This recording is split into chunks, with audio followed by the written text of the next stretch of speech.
Mon fils et sa femme nous ont enfermés, mon mari et moi, dans le sous-sol de notre propre maison, en criant « C'est à nous maintenant ». Assise dans l'humidité, j'ai entendu mon mari murmurer « Chut ». Ils ne savent pas ce qui se cache derrière ce mur. Quand ils sont partis, mon mari a déplacé une brique lâche et m'a montré un secret qu'il avait gardé pendant 39 ans. Bonjour, chers auditeurs. Merci de vous joindre à moi aujourd'hui. Avant de commencer mon histoire, je serais très heureux si vous vous abonniez à la chaîne et laissiez un commentaire en écrivant de quel état ou pays vous écoutez. Cela me réchauffe toujours le cœur de voir jusqu'où voyagent nos histoires. Bonne écoute. Cette maison sait respirer. Je connais le rythme de sa respiration aussi bien que le mien. Le matin, lorsque les premiers rayons du soleil de Géorgie percent à travers les vieux pacaniers du jardin, elle prend une inspiration calme et profonde, et des grains de poussière dansent dans des piliers de lumière dorée. Le soir, elle expire en se refroidissant, et les vieilles poutres craquent comme si elles soupiraient, s'installant pour la nuit. J'ai vécu ici pendant 40 ans. J'ai grandi dans ces murs, ou peut-être qu'ils ont grandi en moi. Mon beau-père, le père de Cornelius, un homme au regard constant et à l'âme large, a construit cette maison. Il l'a construite non pas comme une maison de vacances, mais comme un héritage, un lieu où ses petits-enfants et arrière-petits-enfants riraient, un lieu de force. Ce matin, je préparais de la soupe comme d'habitude. Un simple bouillon de poulet avec des boulettes, comme ma grand-mère me l'a appris. Cornelius ne mange presque plus rien ces derniers temps, mais l'arôme du bouillon de poulet est si familier, qu'il suscite parfois une étincelle d'intérêt en lui. Je coupais des carottes en petits cubes presque semblables à des bijoux, et je me souvenais comment j'avais appris à Travante, notre fils, à le faire. Il était petit, debout sur un tabouret à côté de moi, ses doigts potelés agrippant un couteau de sécurité. « Maman, je suis un chef !» criait-il, et nous rions tous les deux. Ce rire vit encore dans le grain de la table de la cuisine. Encore cette soupe insipide, Miss Idella. La voix de Kessia, la femme de Travante, a fait irruption dans mes souvenirs comme un courant d'air dans une pièce chaude. On en a parlé hier. Internet a 1 million de recettes. Soupe à la crème de brocoli. Gazpacho. Tu ne peux pas maîtriser quelque chose de nouveau? C'est pour Travante. Il a besoin d'une bonne nutrition. Elle se tenait appuyée contre le cadre de la porte dans sa robe de chambre en soie écrue, les bras croisés sur sa poitrine. Elle ne m'a jamais appelé maman, seulement Madame Idella avec une politesse froide qui était pire que la grossièreté pure et simple. Je ne me suis pas retourné. J'ai juste continué à remuer le bouillon. Votre mari adore cette soupe, ai-je répondu doucement. Et son père l'adore. Père ne comprend plus rien, a-t-elle coupé. Mais Travante mérite mieux. Ils vivent avec nous depuis 3 ans, depuis que Cornelius a eu son premier accident vasculaire cérébral. Au début, cela semblait juste. La famille devrait être ensemble, surtout dans les moments difficiles. Je leur ai donné tout le 2e étage, la suite parentale avec le balcon donnant sur le jardin. Cornelius et moi avons déménagé en bas dans son ancien bureau pour qu'il n'ait pas à monter les escaliers. Progressivement, leurs affaires, leurs habitudes, leurs odeurs, le parfum piquant de Kessia, l'eau de Cologne âcre de Travante, ont commencé à déplacer l'air de cette maison. La semaine dernière, elle a déplacé le fauteuil du grand-père sans demander, celui avec les accoudoirs usés où mon beau-père lisait le Savannah Tribune. Elle l'a poussé dans le coin le plus sombre et a hissé à sa place une sorte de monstre blanc sans âme en métal et en cuir. Ça ne va pas avec l'intérieur moderne. M'a-t-elle jeté par-dessus son épaule. Je n'ai rien dit alors. Je suis juste descendu la nuit quand tout le monde dormait et j'ai caressé le vieux cuir craquelé du fauteuil comme on caresse un vieux chien fidèle. Je me souviens comment Travante s'endormait dedans dans les bras de son grand-père. Comment je m'y suis assise moi-même pendant ma grossesse en lisant des livres d'histoire, rêvant de retourner à mon travail aux archives quand mon fils grandirait un peu. Mais il a continué à grandir. Et puis est venu Cornelius avec sa carrière, exigeant une attention constante, et mon rêve a tranquillement pris la poussière comme de vieux tomes dans le grenier. Cornelius était allongé dans le bureau, fixant le plafond. Son corps s'était affaibli, mais son esprit s'embrasait parfois de sa clarté d'antan, comme une braise dans un feu mourant. Je me suis approché, me suis assise à côté de lui et lui ai pris la main. Sa peau était sèche et fine, comme du parchemin. « Comment vas-tu, mon amour ?» ai-je chuchoté. Il a lentement tourné la tête, ses yeux se sont concentrés sur moi. « Ils sont bruyants ?» a-t-il expiré. Oui, ils étaient toujours bruyants. Leur voix, leurs disputes à propos de l'argent, leur rire bruyant. Tout cela était étranger à la vie calme et ancrée de notre maison. Travant est descendu pour le déjeuner. Il n'a pas dit bonjour, s'est assis à table et a immédiatement regardé son téléphone. J'ai placé un bol de soupe devant lui. Il l'a repoussé. Maman, il faut qu'on parle. Sérieusement. Kessia s'est instantanément matérialisée à côté de lui, assise en face, les mains jointes sur la table. Dans ses yeux, il y avait cette lueur prédatrice que j'avais appris à reconnaître. Cela signifiait qu'il complotait quelque chose. On a réfléchi, avec l'héritage et toutes ses complications.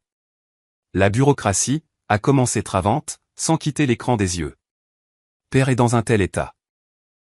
Pour éviter les problèmes plus tard, tu devrais me signer la maison maintenant, un acte de donation. C'est juste une formalité pour tout simplifier. Ma poitrine s'est glacée, non pas à cause des mots eux-mêmes, mais de la désinvolture avec laquelle ils ont été prononcés, comme s'ils me demandaient de passer le sel. Non, ai-je dit, ma voix n'a pas tremblé. Cette maison appartient à ton père et à moi. Tant que nous serons en vie, tout restera comme c'est. Alors, tu ne veux pas simplifier les choses? Kessia s'est penchée en avant. Tu veux que ton fils unique court plus tard dans les bureaux du gouvernement, à rassembler des certificats quand, eh bien, tu comprends. Je comprends tout, ai-je répondu en la regardant droit dans les yeux. Et c'est exactement pourquoi la réponse est non. Travante a finalement levé la tête. Il n'y avait pas d'amour filial dans son regard, seulement une irritation froide et coléreuse, comme si je n'étais pas sa mère, mais un obstacle ennuyeux sur son chemin. Je ne comprends pas quel est le problème. Nous vivons ici. Nous nous occupons de père. Vous vivez dans ma maison, l'ai-je corrigé. Je m'occupe de père.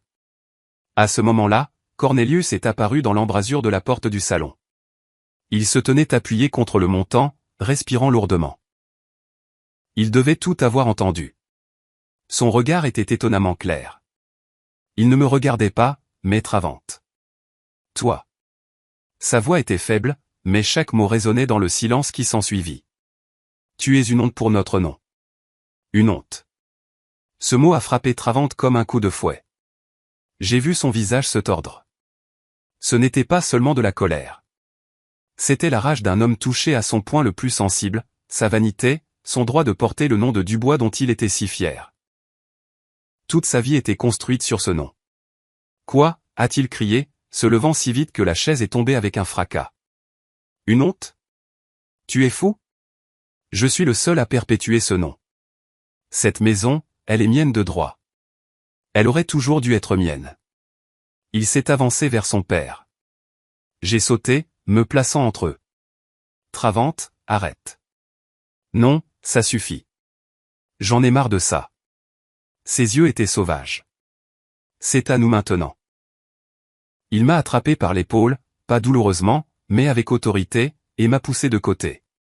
Puis il a attrapé son père sous le bras. Cornelius était aussi faible qu'une poupée de chiffon.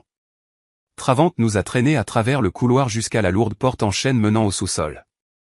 Travante, qu'est-ce que tu fais? Ai-je crié en résistant. Vous aurez le temps de réfléchir à votre comportement, a-t-il grogné. Il a ouvert la porte et l'odeur d'humidité et de terre froide nous a frappé au visage. Il nous a brutalement poussés à l'intérieur sur la première marche de l'escalier raide. J'ai à peine réussi à retenir Cornelius pour nous empêcher de dévaler. La porte a claqué, nous plongeant dans l'obscurité. Le lourd verrou a cliqué de l'extérieur. Nous sommes restés dans un silence complet. Seulement ma respiration haletante et la respiration faible et rauque de mon mari à côté de moi. Je me suis affalé sur la marche en pierre froide, serrant Cornelius contre moi. Les larmes ne voulaient pas venir. Tout était engourdi. Des années de service, des années d'amour. Toute ma vie donnée à ce garçon, à cette maison, à cette famille. Tout cela s'est terminé ici. Dans ce sous-sol sombre et humide. J'étais brisé, en 1000 morceaux. Et dans ce silence assourdissant, dans cette obscurité absolue du désespoir, j'ai entendu le murmure calme et tendu de mon mari. Il a pressé ses lèvres contre mon oreille, ses mots à peine audibles. Chut. Ils ne savent pas ce qui se cache derrière ce mur. Les mots de mon mari ont percé la pénombre, et je me suis figé, à l'écoute. Au-dessus de nos têtes, Les pas lourds et rapides de Travant ont retenti, suivis par les pas plus légers et pressés de Kessia.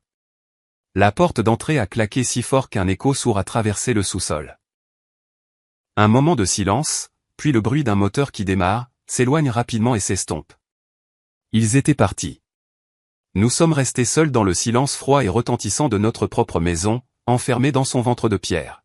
« Aide-moi » a râpé Cornelius. Sa voix était faible, mais il y avait une persistance d'acier que je ne lui connaissais pas. Je l'ai aidé à se relever.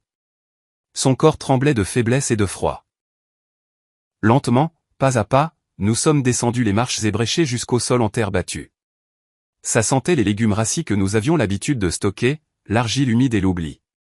La seule source de lumière était une mince bande qui filtrait dessous la porte du haut. Dans cette pénombre, je pouvais à peine distinguer les formes de vieilles étagères couvertes de toiles d'araignée et de bocaux vides empilés dans un coin.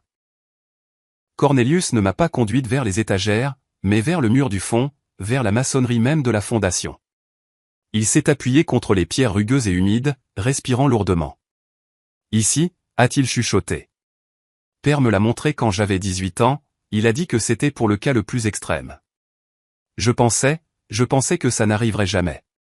Il a passé son épaule le long du mur, cherchant quelque chose au toucher dans la pénombre. Finalement, il s'est arrêté. Ici, appuie. Je n'ai pas la force. J'ai touché la pierre où il avait pointé. L'un des blocs de granit brut ne semblait pas différent des autres. Mais quand j'ai appuyé plus fort, il a cédé, glissant vers l'intérieur avec un léger grattement. Derrière, un vide carré et noir s'est ouvert. À l'intérieur de cette niche, quelque chose de sombre était caché. J'ai passé mes doigts à l'intérieur et j'ai senti du métal froid et lisse. C'était une petite boîte en fer blanc, une vieille boîte à tabac, du genre populaire dans mon enfance. Je l'ai sortie. Elle était légère, presque sans poids. Nous sommes retournés sur les marches et nous nous sommes assis côte à côte. Cornelius a pris la boîte de mes mains. Ses doigts ont lutté longtemps avec le simple loquet. Finalement, avec un léger clic, le couvercle s'est ouvert. Je m'attendais à voir n'importe quoi. De vieilles photographies, peut-être quelques pièces d'or cachées par mon beau-père pour les jours difficiles. Mais à l'intérieur, il n'y avait rien de brillant. Seulement quelques papiers jaunis pliés en 4. Cornelius a sorti le premier document et l'a déplié. Même dans cette faible lumière, j'ai vu le sceau officiel et l'encre violette délavée. C'était un acte de naissance. Lis-le, a dit Cornelius. J'ai pris le papier. Il était fragile comme une feuille d'automne. Le nom écrit en calligraphie m'était inconnu. Cassius Thorne. Lieu de naissance. Un hôpital pénitentiaire du Mississippi. Un endroit dont je n'avais entendu que des histoires terribles. Le nom de la mère était barré. Le nom du père, Orion Thorne. Je ne comprends pas, ai-je chuchoté en regardant mon mari. C'est moi, a-t-il dit doucement. C'est mon vrai nom. Quelque chose s'est cassé en moi. Pendant 40 ans, j'avais vécu avec Cornelius Dubois, fils de l'estimé docteur Dubois, héritier d'une famille célèbre. Et maintenant, cette fragile feuille de papier me disait que je ne connaissais pas l'homme avec qui j'avais partagé un lit, élevé un fils, construit une vie. Il a sorti le document suivant. Un décret d'adoption. Cassius Thorne adopté par le citoyen Dubois Langston James. Le nouveau fils reçoit le nom de famille Dubois et le prénom Cornelius. Tout était certifié par des tampons officiels secs. Le dernier élément de la boîte n'était pas un papier officiel, mais une lettre écrite de l'écriture familière et confiante de mon beau-père. Cornelius me l'a tendu. Fils, ai-je lu mentalement, luttant pour déchiffrer les mots dans l'obscurité. Si tu lis ceci, cela signifie que des temps sombres sont arrivés et que je suis probablement parti.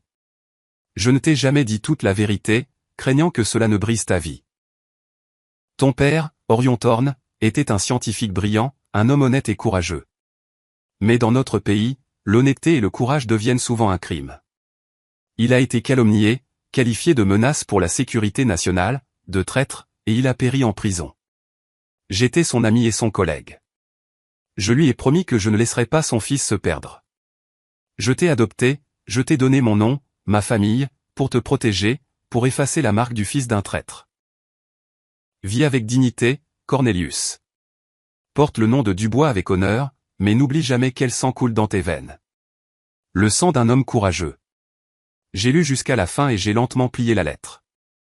Le froid qui avait commencé dans le sous-sol venait maintenant de l'intérieur. Il m'a glacé jusqu'aux os. Toutes ces années, Cornelius a vécu avec ce secret. Il craignait l'ombre du passé. Il protégeait un nom qui n'était pas le sien de naissance. Et Travant, notre fils. Il a construit toute sa vie, toute sa fierté, sur ce nom. Il se vantait de son grand-père, le médecin, de son pédigré, de son héritage, un héritage qui n'existait pas par le sang. Toute la douleur, toute l'humiliation de ces dernières années, toutes les insultes que j'avais avalées comme un médicament amer. Tout cela s'est soudainement comprimé en un seul point dans ma poitrine.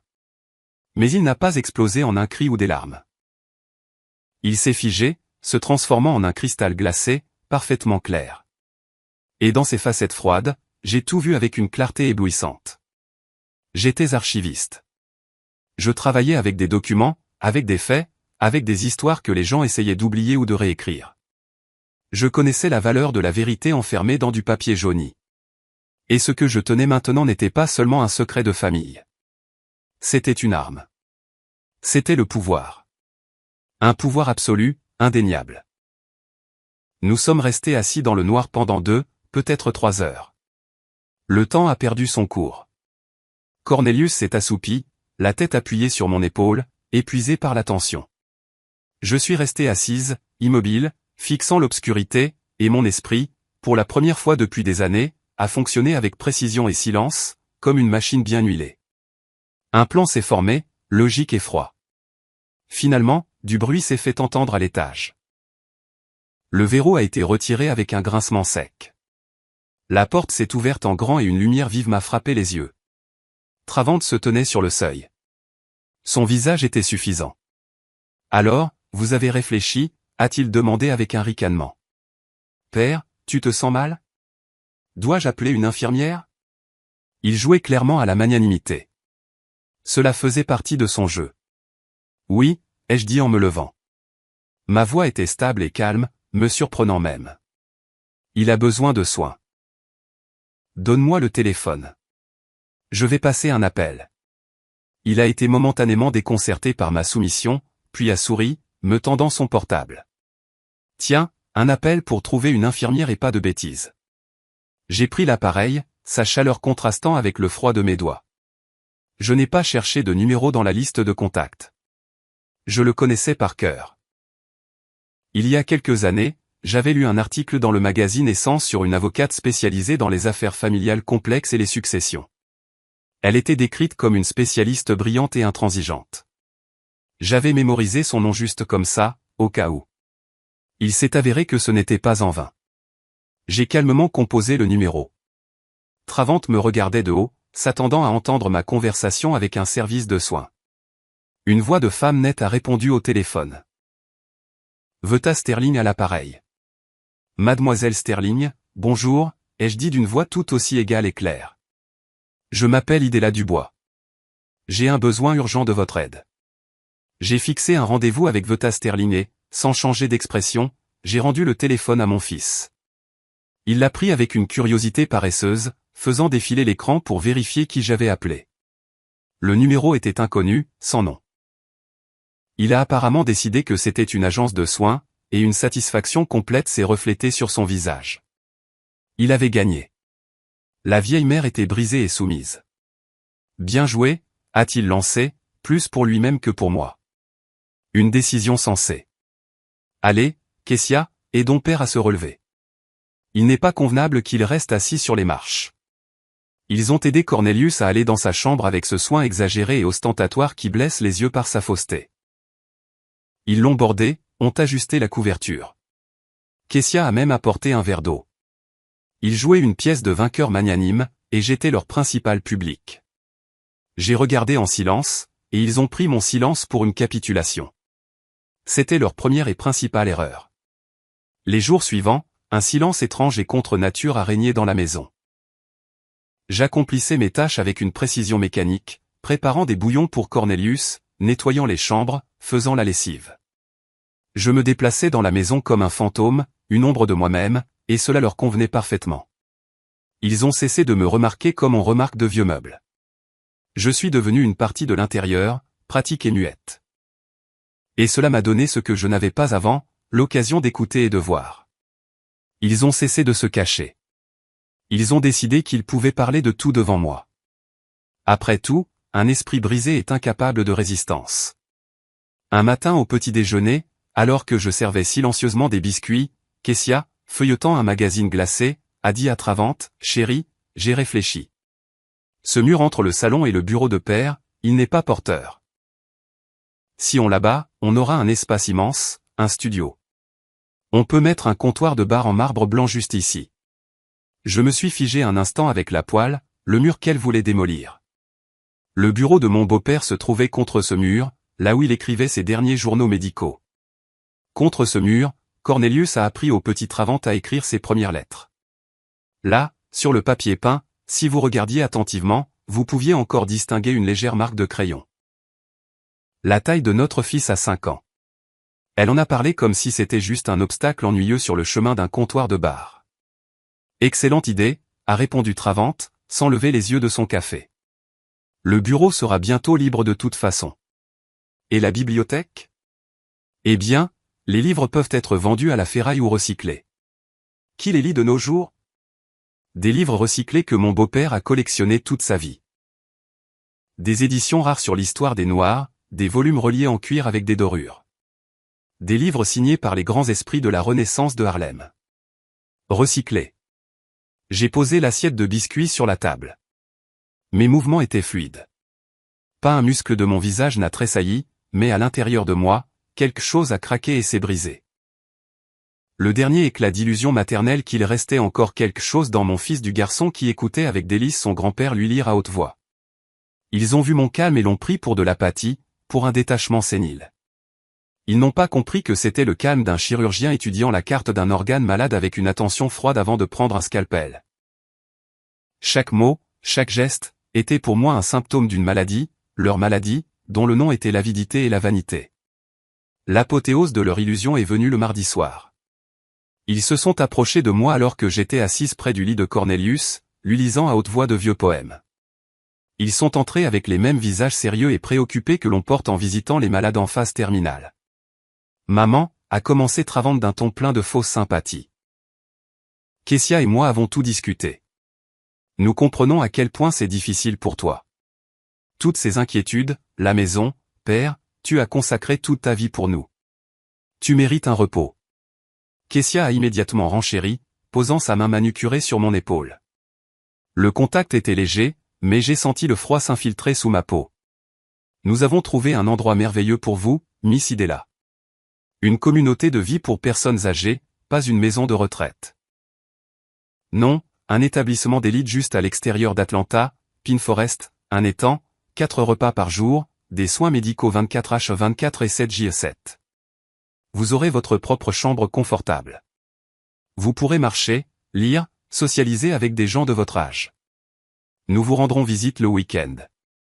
Ils m'ont regardé en attendant de la gratitude. Ils croyaient sincèrement qu'ils me rendaient service. Ils m'offraient, à moi, la maîtresse de cette maison, une chambre confortable en échange de mon passé, de ma vie, de tout ce qui m'était cher. Ils proposaient de m'arracher à la terre dans laquelle j'avais pris racine, et de me transplanter dans un pot fourni par le gouvernement, pour que je m'y fane tranquillement, sans les empêcher de construire leur vie sur les os de la mienne. J'ai levé les yeux vers eux. J'ai regardé Travante, son visage si semblable à celui de mon père et en même temps si étranger.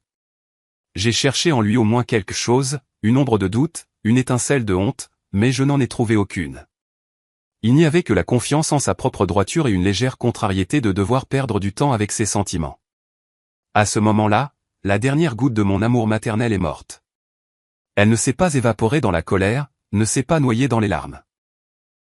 Elle a simplement cessé d'être comme si un ressort s'était cassé dans une vieille horloge et que le pendule qui oscillait depuis 40 ans s'était arrêté pour toujours.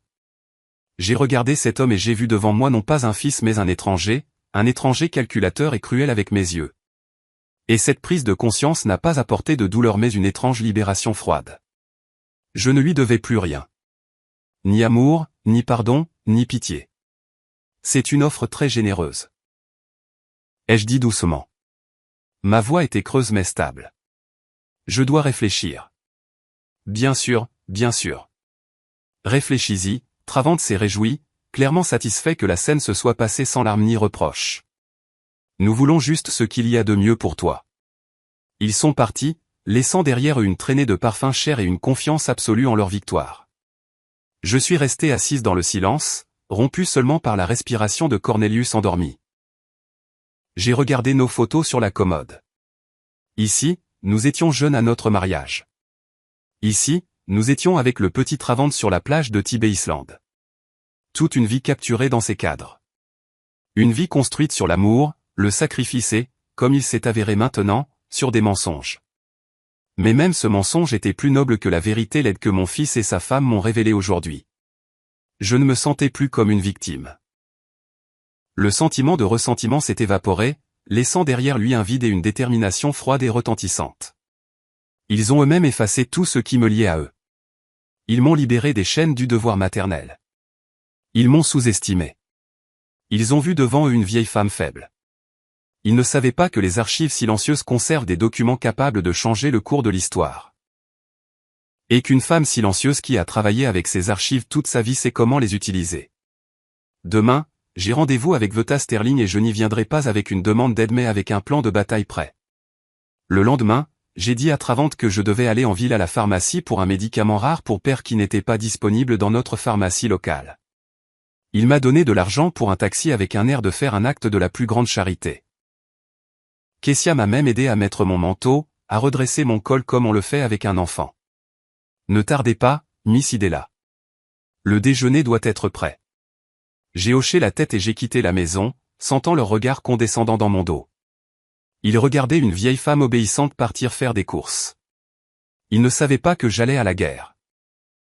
Le bureau de Vada Sterling était situé dans un immeuble moderne du centre-ville de Savannah avec de hauts plafonds et des couloirs silencieux. Elle s'est avérée être une femme d'environ 40 ans avec un regard perçant et une absence totale d'agitation. Elle n'a pas halté, n'a pas offert de sympathie. Elle a écouté. J'ai parlé calmement, sans émotion, exposant les faits, l'humiliation, les exigences, l'acte de donation, le sous-sol.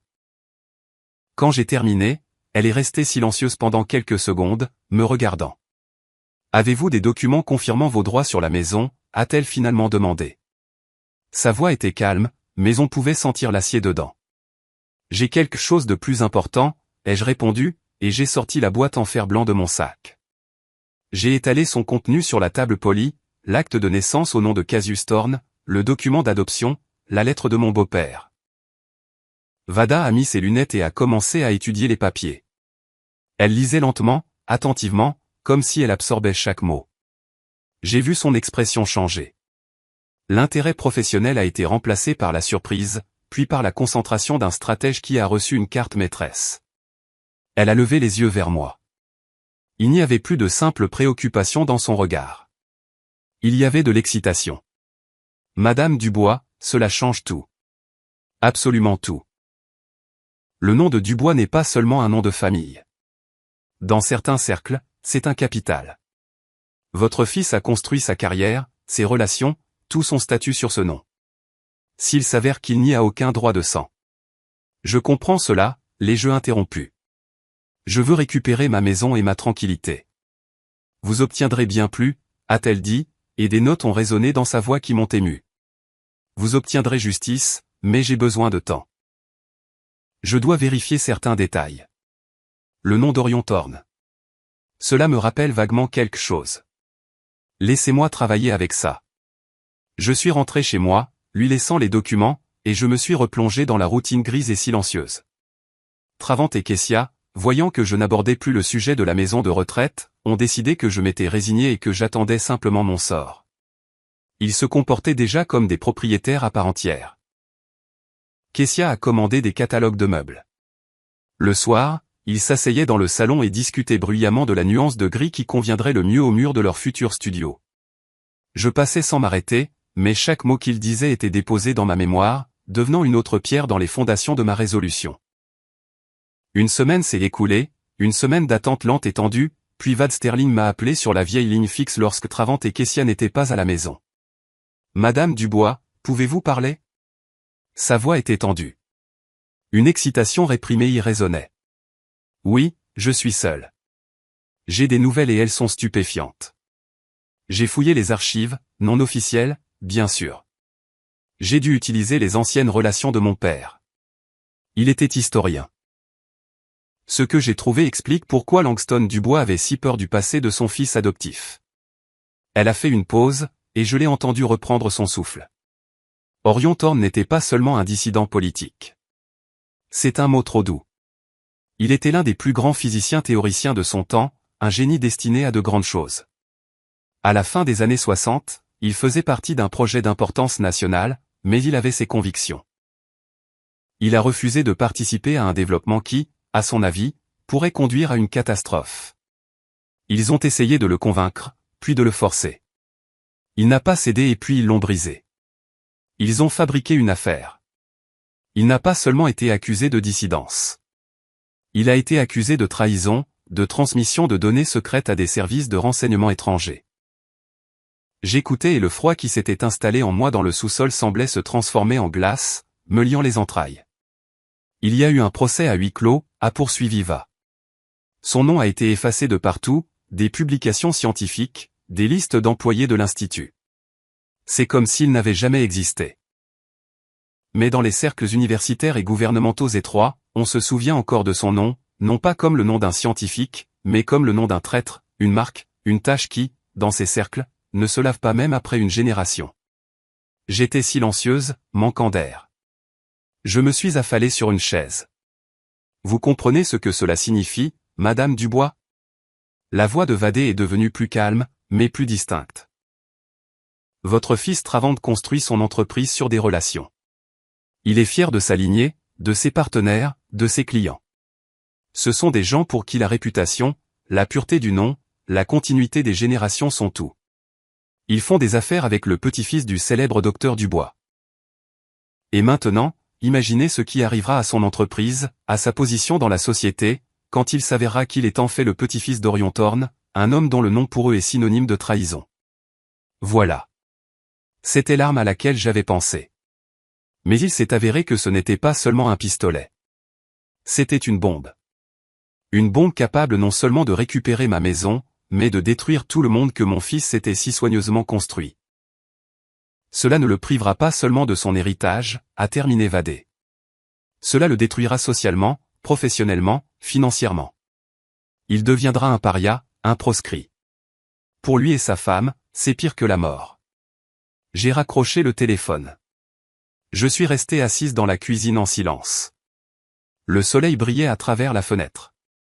Un géranium fleurissait dans un pot sur le rebord de la fenêtre. Tout était comme d'habitude, mais le monde avait changé. Les enjeux de ce jeu avaient atteint les cieux.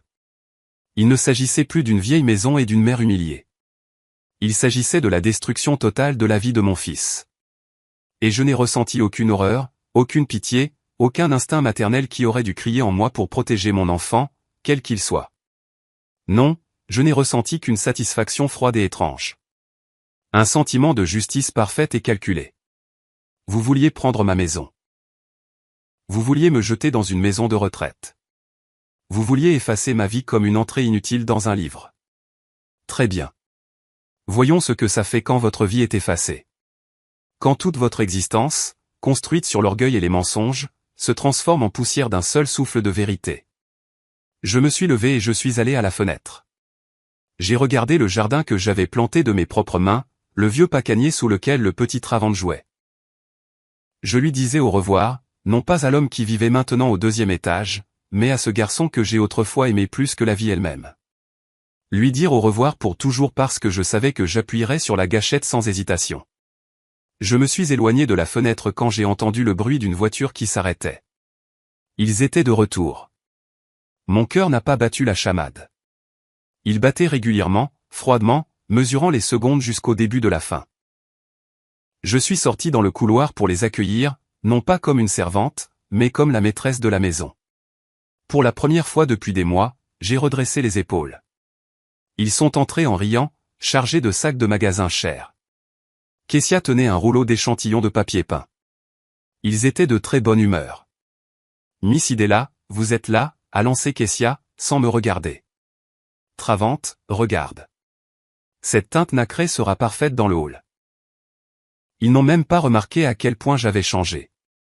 Ils étaient trop absorbés par eux-mêmes, par leur avenir, qu'ils avaient déjà planifié entre les murs de ma maison. 2 jours plus tard, le samedi matin, la sonnette a retenti. Travant est allé ouvrir, grommelant mécontent des visites sans prévenir. J'ai attendu dans le salon. Je savais qui c'était. Va Sterling se tenait sur le seuil. Elle était vêtue d'un costume sombre et élégant. Dans ses mains, elle tenait une fine mallette en cuir. Derrière elle se tenait un homme à l'allure officielle, un coursier d'un cabinet d'avocats. Dubois Travant Cornelius, a demandé Vada d'un ton égal et professionnel. Oui, et qui êtes-vous? Travant l'a toisé d'un regard évaluateur. Je m'appelle Vad Sterling. Je représente les intérêts de la propriétaire de cette maison, Idella Dubois.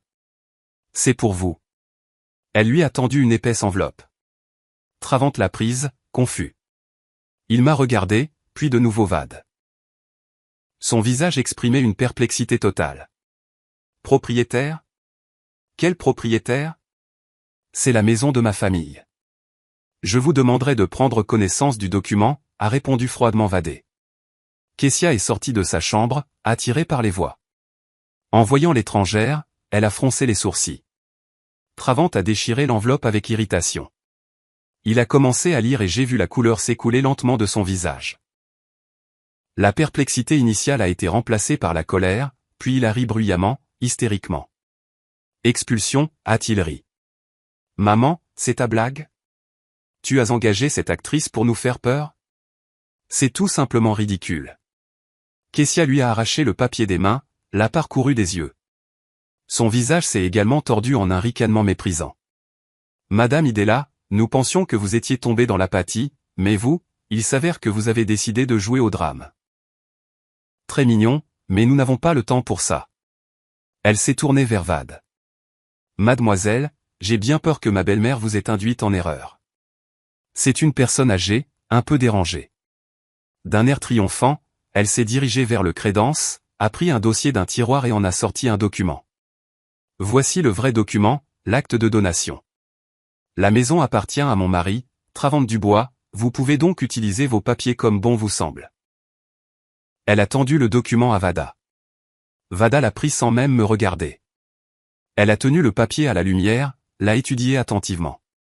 J'ai vu son visage calme et concentré. Document intéressant, a-t-elle finalement dit en le rendant à Kessia. La signature de Madame Dubois est particulièrement intéressante. Si fraîche, et le sceau du notaire. Je connais ce notaire, Monsieur Henderson.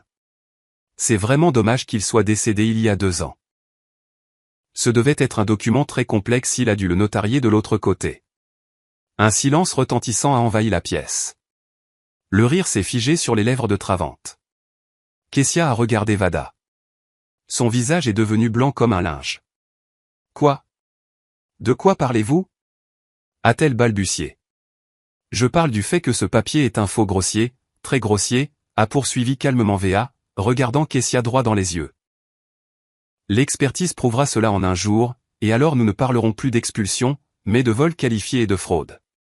C'est un crime, plusieurs années de prison. Travant s'est avancé. Son visage était cramoisi de rage. Qui êtes-vous pour nous menacer dans notre propre maison? Je suis avocate et je ne menace pas.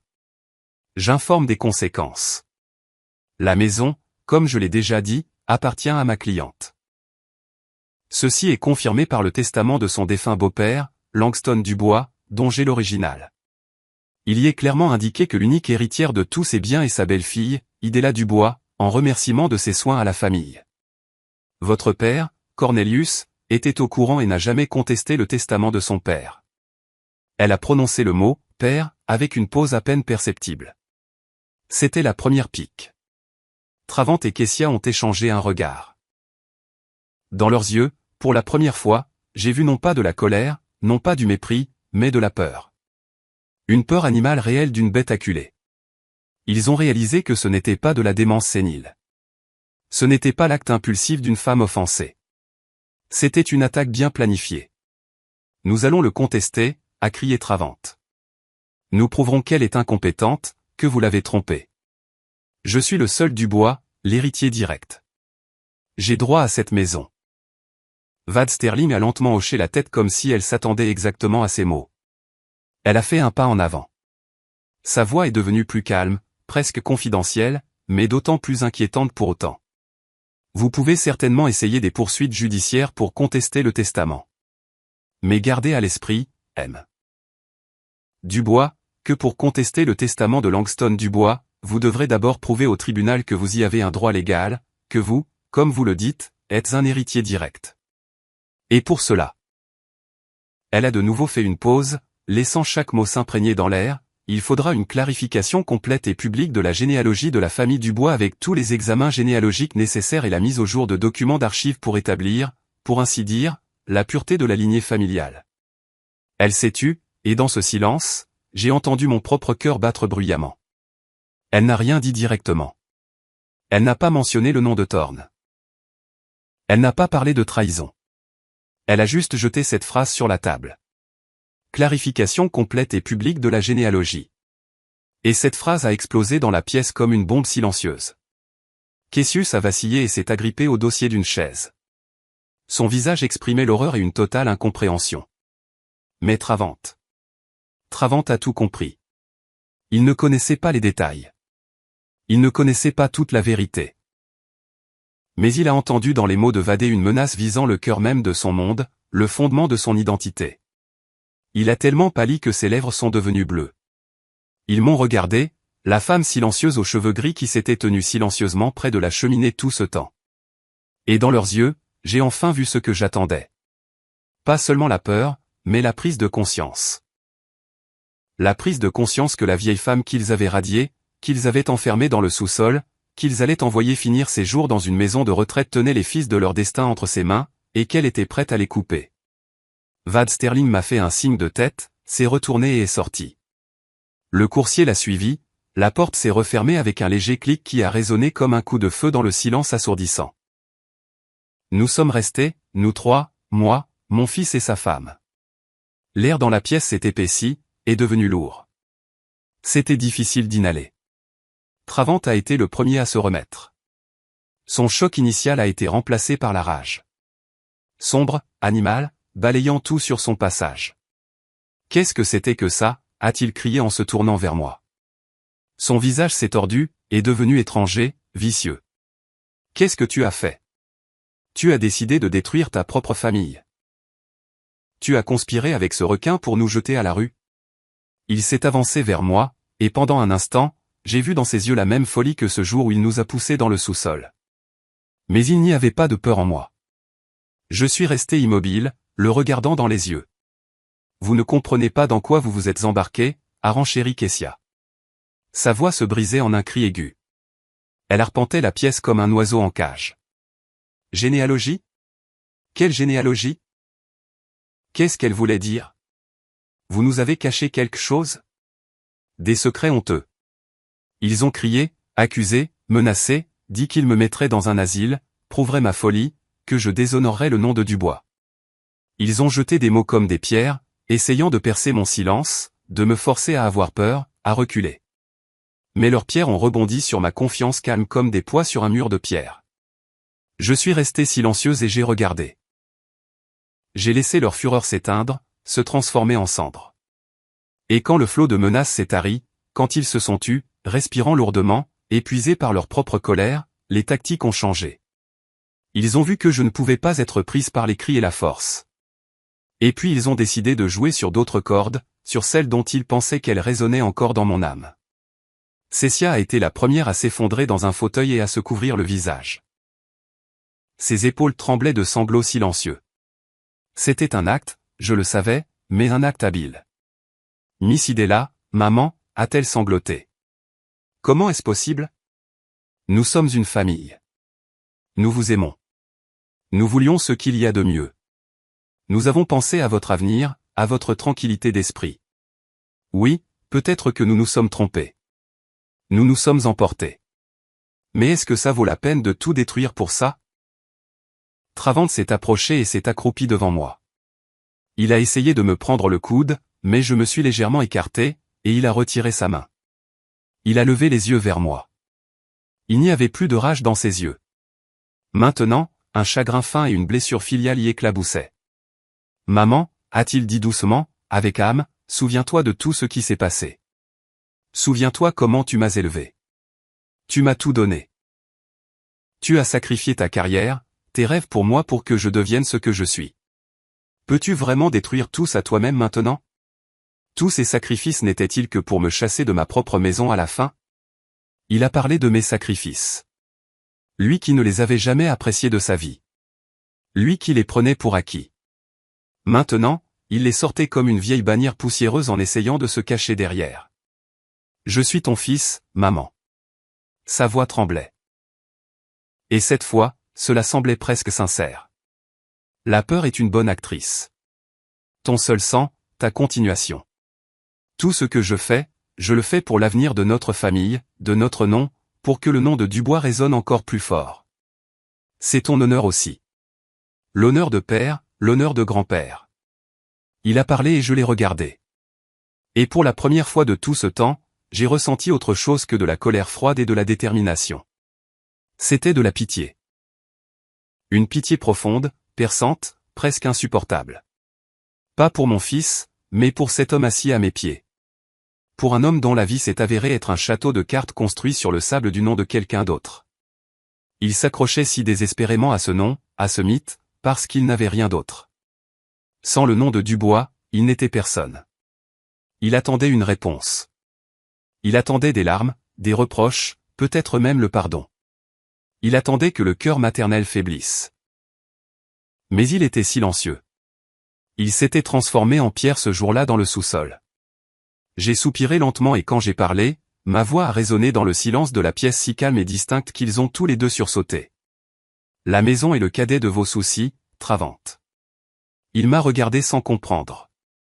Tu as vécu toute ta vie, ai-je poursuivi, le regardant droit dans les yeux, sans jamais détourner le regard, en t'appropriant un héritage qui n'a jamais été le tien. Le respect que tu exigeais, le nom sur lequel tu as construit ta vie, ton entreprise, ta fierté, tout cela est un fantôme. Je me suis tu. Je n'ai rien expliqué. Je n'ai pas nommé Thorne. Je n'ai pas raconté l'histoire de son vrai grand-père. J'ai juste laissé cette phrase en suspens dans l'air entre nous, un fantôme. J'ai vu son cerveau travailler, comment il essayait frénétiquement de comprendre ce que je voulais dire. J'ai vu la peur commencer à prendre forme dans ses yeux. La forme de quelque chose d'inconnu mais de monstrueux. Quoi? Qu'est-ce que tu dis, a-t-il chuchoté. Quel héritage? Quel nom? Je suis un Dubois. Mon père est Cornelius Dubois. Mon grand-père est Langston Dubois. Ton grand-père Langston Dubois était un grand homme, ai-je dit doucement. Et très noble. Il a donné son nom à ton père pour le sauver. Et toi, tu as transformé ce nom en une marchandise, un bouclier pour ta vanité, et tu l'as déshonoré. Père avait raison. Je l'ai laissé deviner le reste lui-même. Je connaissais l'imagination de mon fils. Je connaissais ses plus grandes peurs, la peur de n'être personne, la peur de se révéler être un imposteur. Je voyais ces peurs prendre vie dans ses yeux maintenant, alimentées par mon silence. Il pouvait imaginer n'importe quoi. L'illégitimité, une honte secrète dans la lignée, n'importe quelle saleté qui pourrait tacher le nom brillant de la famille Dubois. Et n'importe laquelle de ces suppositions était une torture pour lui. Je lui ai donné cette matière à réflexion, ce poison qui l'empoisonnerait lentement de l'intérieur. L'horreur de l'inconnu était mon allié le plus puissant. Kessia regardait de moi à son mari, ne comprenant rien. Elle voyait seulement que son Travante fort et confiant était assis par terre, écrasé par quelques-unes de mes phrases. Je me suis levé. Je me sentais très fatigué, mais en même temps étonnamment légère. On vous a donné 3 jours pour déménager vos affaires, ai-je dit en me dirigeant vers la porte de ma chambre. Je vous conseillerais de ne pas perdre ce temps en dispute. Je suis entré dans la chambre et j'ai fermé la porte derrière moi. Je n'ai pas entendu ce qu'ils ont dit après ça. Je suis juste allé au lit où Cornelius dormait et je me suis assise à côté de lui. Je lui ai pris la main. Elle était chaude. J'ai regardé son visage paisible et j'ai pensé au lourd fardeau qu'il avait porté toute sa vie et au prix terrible que notre fils a payé parce que ce fardeau n'a jamais été levé à temps. 3 jours se sont écoulés dans un silence épais et tendu. Ils n'ont pas déménagé. Je les ai vus chuchoter pendant des heures, enfermés dans leur chambre. Leur téléphone n'arrêtait pas de sonner. Je savais qu'ils n'abandonneraient pas. Ils préparaient leur dernier coup désespéré, et j'étais prête. Le soir du 3e jour, Travant est entré dans ma chambre. Il était vêtu d'un costume cher. Son visage était pâle, mais déterminé. Une sorte de confiance fiévreuse et contre nature était apparue en lui. « Demain à 11h à notre maison de ville », a-t-il dit d'une voix sèche. « Conseil de famille, tout le monde sera là. Oncle Peter, tante Vera, mes principaux partenaires commerciaux. Tu dois être là et amener ton avocate aussi. On verra qui gagne. » Il s'est retourné et est parti sans attendre de réponse. C'était un défi, leur dernière manœuvre. Ils ont décidé de déplacer le champ de bataille sur leur territoire, de s'entourer d'alliés et de m'écraser avec l'opinion publique. Ils allaient organiser un procès-spectacle où je serais l'accusée folle. Une vieille femme vengeresse qui était tombée sous l'influence d'une avocate prédatrice. Ils voulaient me déclarer incompétente et ainsi prendre le contrôle de moi et de la maison. C'était une décision intelligente, mais ils m'ont encore sous-estimé. Le lendemain, précisément à 11h, Onkaka Sterling et moi sommes entrés dans le salon de leur appartement en ville. C'était un immense espace sans visage meublé de meubles chers mais froids, et il était plein de monde. Nos parents étaient là, que je n'avais pas vus depuis plusieurs années. Le cousin de Cornelius, Peter, un important fonctionnaire de la ville, sa femme Vera, drapée de perles. Il y avait aussi des gens qui m'étaient inconnus avec des visages d'affaires dures, de toute évidence ces mêmes partenaires dont l'opinion Travant appréciait tant. Travant et Kessia se tenaient au centre en maître de la situation. Kessia versait de l'eau dans des verres, jouant l'hôtesse gracieuse. Travant se comportait avec cette solidité soulignée qui était censée inspirer confiance. Quand nous sommes entrés, toutes les conversations ont cessé. Tous les yeux se sont tournés vers moi. J'ai senti leur curiosité, leur jugement, leur pitié. Pour eux, j'étais la cause d'un drame familial gênant. Vada et moi nous sommes assises sur les chaises proposées, un peu à l'écart. J'étais silencieuse. Mon cœur battait régulièrement. Je ne ressentais aucune peur. Je me sentais chez moi dans mes archives. Avant de poser de vieux documents sur la table pour rétablir la vérité, Travant a commencé à parler. Sa voix était pleine de chagrin et de noblesse. Il a parlé de son amour et de son respect pour sa mère, de la difficulté qu'il avait à voir son état. Il a fait allusion à une raison obscurcie, à une susceptibilité sénile, à la facilité avec laquelle les personnes âgées sont manipulées. Il n'a jamais appelé Vad par son nom une seule fois. Il n'a parlé que de cette femme, une avocate sans scrupules qui s'est insinuée dans la confiance d'une personne malade pour son profit. Il a raconté comment lui et Kessia s'occupaient de père et de mère, comment il voulait leur assurer une vieillesse tranquille et sûre dans le meilleur établissement. Son discours était calibré. Chaque mot a fait mouche. Il a peint un tableau dans lequel il était un fils aimant et souffrant, et moi une mère trompée et ingrate. Il a parlé longtemps. Les parents ont hoché la tête avec sympathie. Les partenaires ont regardé avec compréhension. J'ai vu la balance pencher en sa faveur. Il avait presque gagné. Quand il a terminé, un lourd silence a envahi la pièce. Travant m'a regardé avec un triomphe mal dissimulé. C'est essentiellement tout, a-t-il dit en écartant les mains. Nous voulons seulement protéger maman d'elle-même et des influences extérieures. Nous parlons de tutelle, sinon elle fera des bêtises, se privera, elle et père, d'un toit au-dessus de leur tête. Alors Vad s'est levée. Elle n'a pas discuté ni ne s'est excusée. Elle s'est calmement dirigée vers la table au centre de la pièce. Tout ce que Monsieur Dubois a dit est très touchant, a-t-elle commencé d'une voix égale. Mais passons des émotions aux faits. Les faits sont têtus.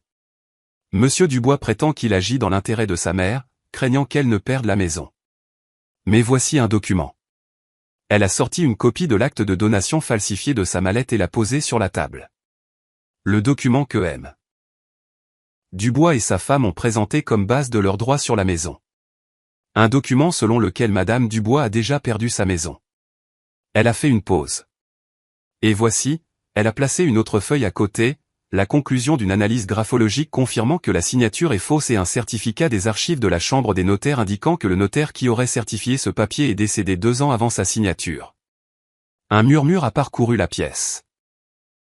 Oncle Peter a froncé les sourcils, a enlevé ses lunettes. Les partenaires de Travant ont échangé des regards.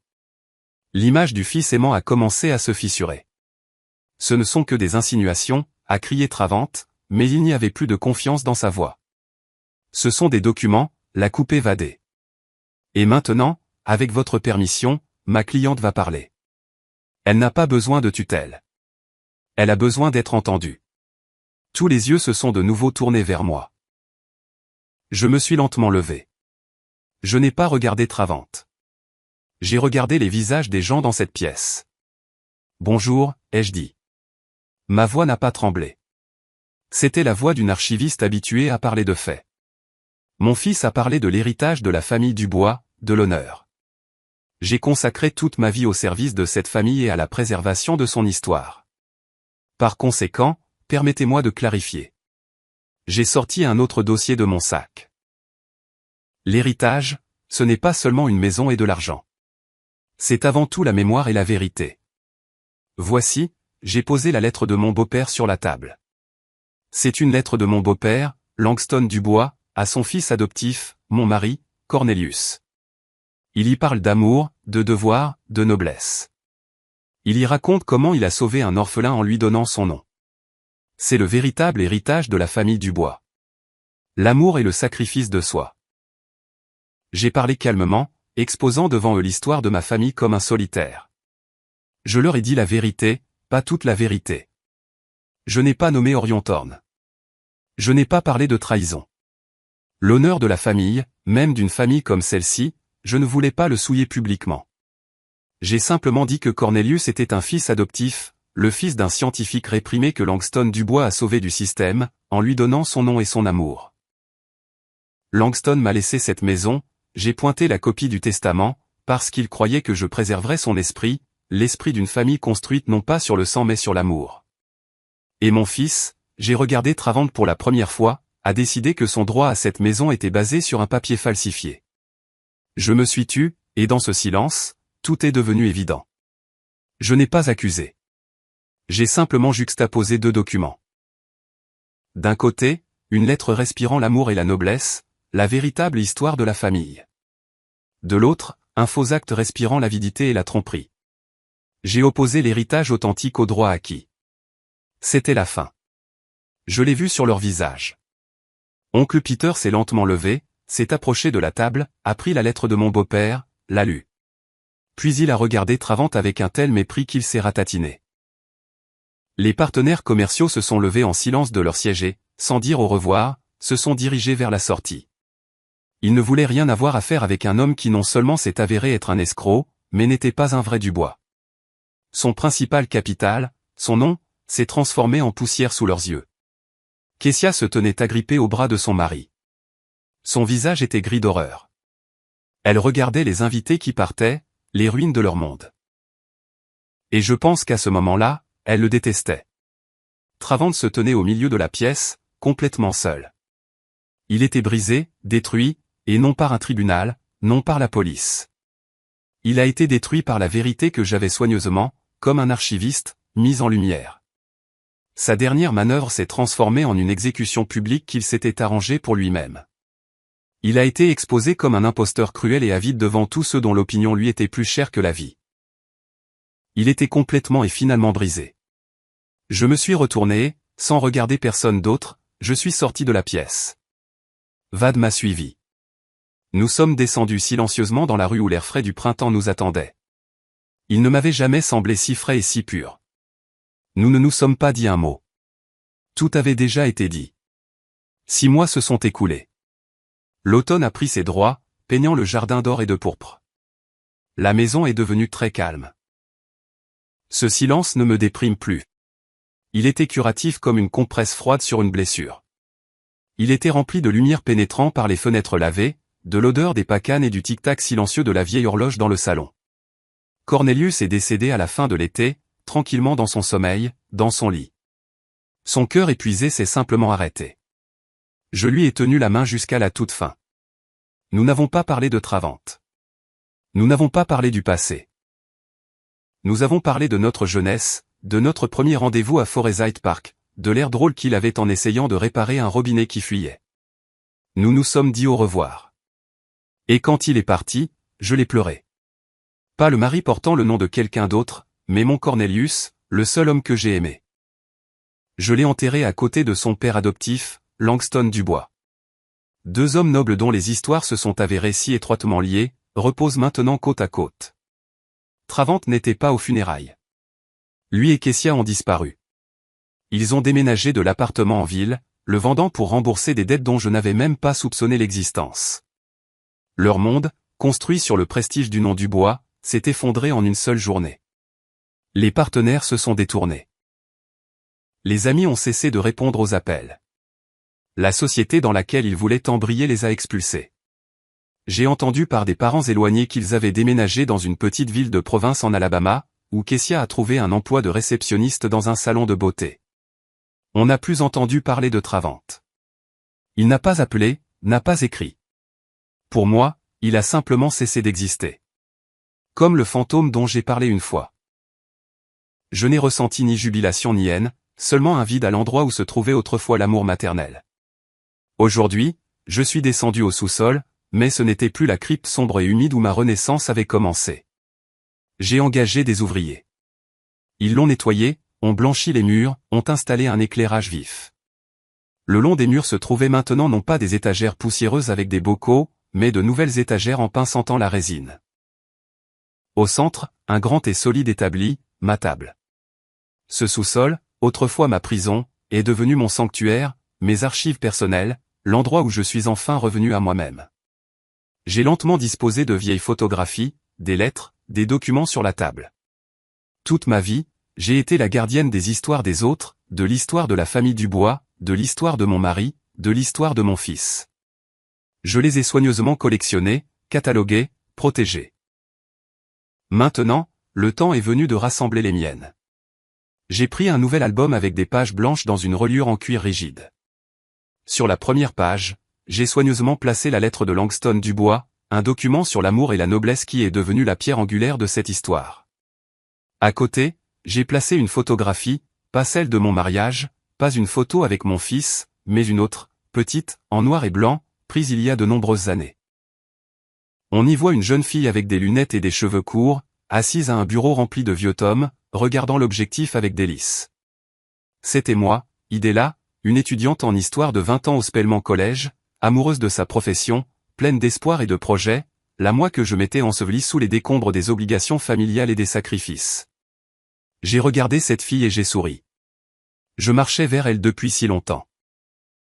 À travers 40 ans de service aux autres, à travers la trahison et la douleur, à travers le froid du sous-sol, je l'ai enfin trouvée.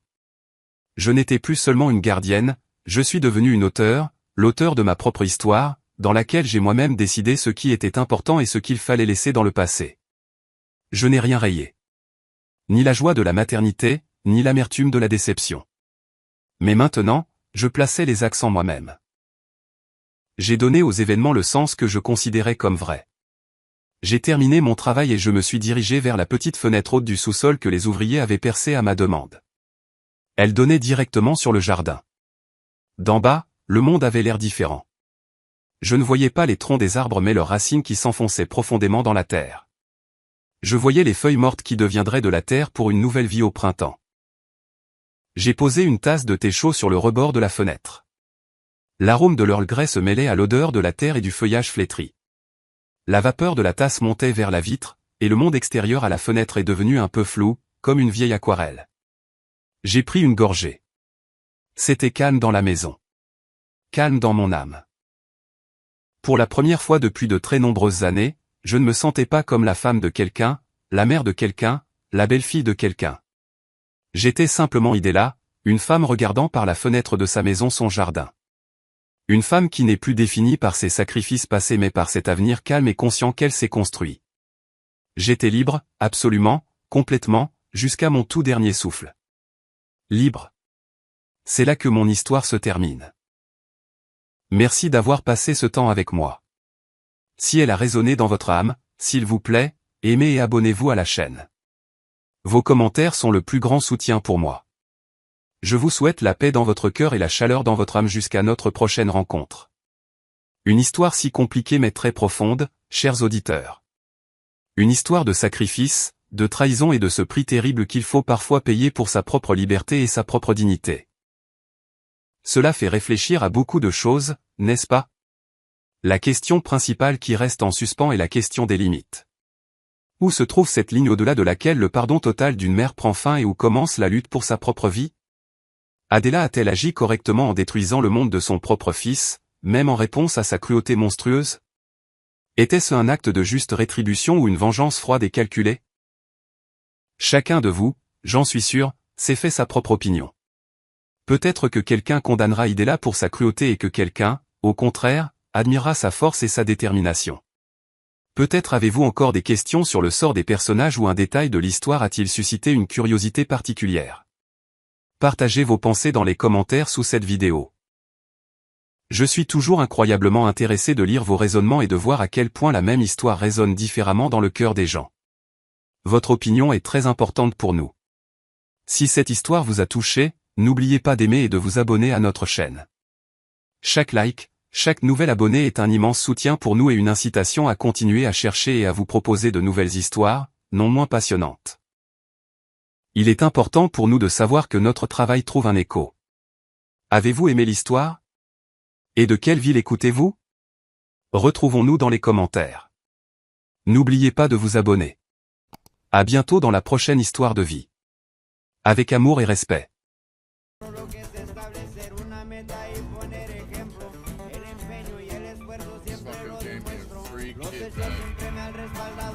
These motherfuckers hacked on me with a free kid.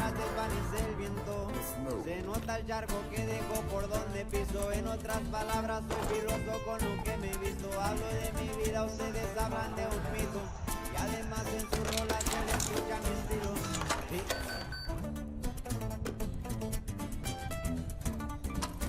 Stop trying to steal the sauce.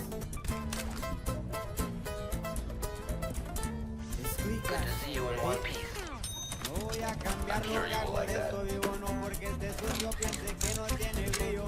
Los morros que andan correteando los motivos. En mi sangre ser movido hay testigos. Toda mi vida he cambiado, no porque me mires con dinero significa que he parado. Todo lo contrario está como regalado. Es papá pelado aunque me mantenga ocupado. Soy otro representante del rancho más humilde. Las piezas se formaron al unirme. Seguiré representando dinero recio porque son más que sangre y siguen siendo firmes. Cargo billetes azules, aunque mi color favorito es el verde. Las nubes tapa el sol, pero sale el brillo de esta vieja jarabe. Ahora es tiempo de ladearme, me siento en mi puesto que empiezan a tumbarme. Estoy elevando rango, soy el bueno para los tratos, sin querer corrido traigo. Ocupo 5 racas para irlo empezando y las otras 5 paconas cuando esté terminado. Dos llegaban a los zapatos, recuerdo antes cuando portaba la ropa de mi hermano. Ya no, es de vez en cuando sobra pa' cosas que quiero hacer, las cosas han cambiado. Sumando por el 99, ventanas cerradas, no entra aire ni salir humo, me gusta como huele, si no es un leño.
Sell some, did we sell some? Did we sell some? Did we sell some? Come on. Come on. Ah, damn it. Order delivered. Okay. Oh shit, I need to do the fucking Key Miller game. How many days I got left?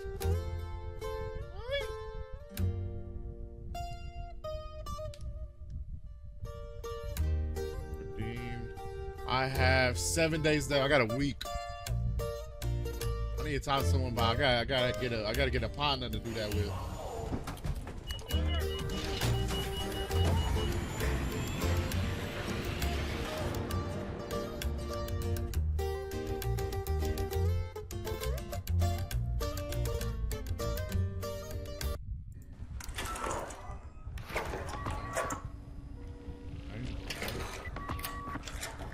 Oh yeah.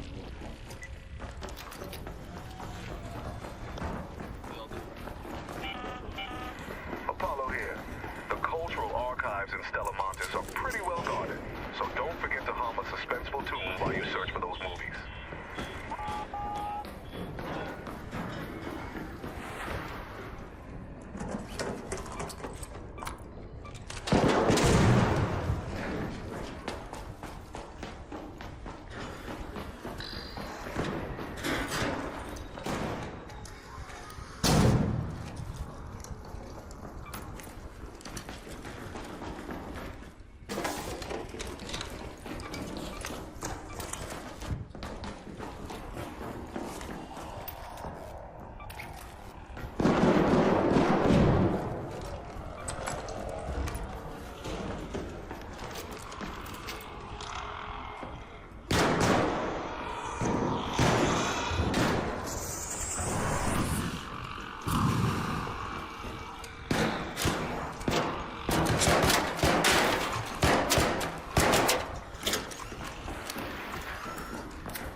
Anybody got heavy ammo?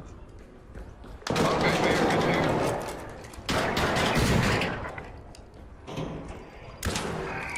Back.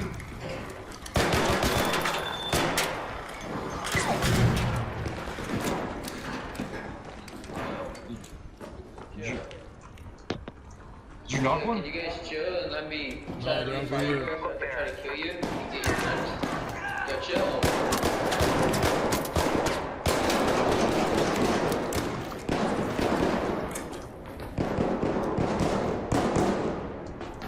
You good, T-Money? Yeah, good. Yeah.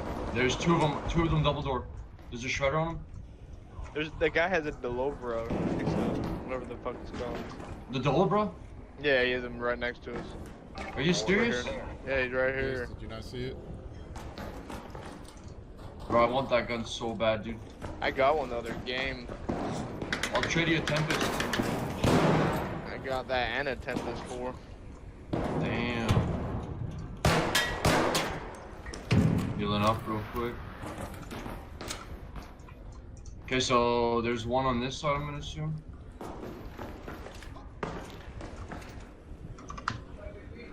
Let's see.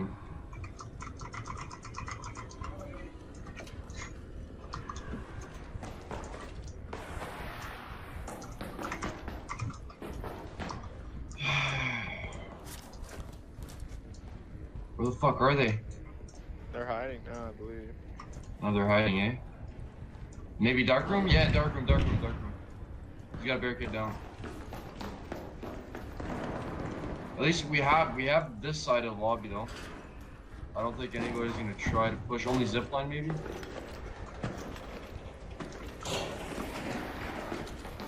You wanna push that? Yeah, I mean, Oh. Delobra right here. Okay. I'm with you. Did you crack your shield? No. I'm with you. Is he in there? See nobody. They messed around. They rotated it I think they're finding these kids over here. over there, eh?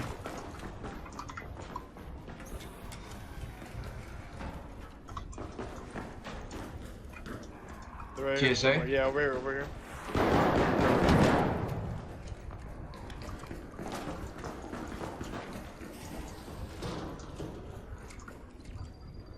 I hear him, behind this door, Over there. Yeah, right here. Oh yeah, he's got the gun, he's got that gun.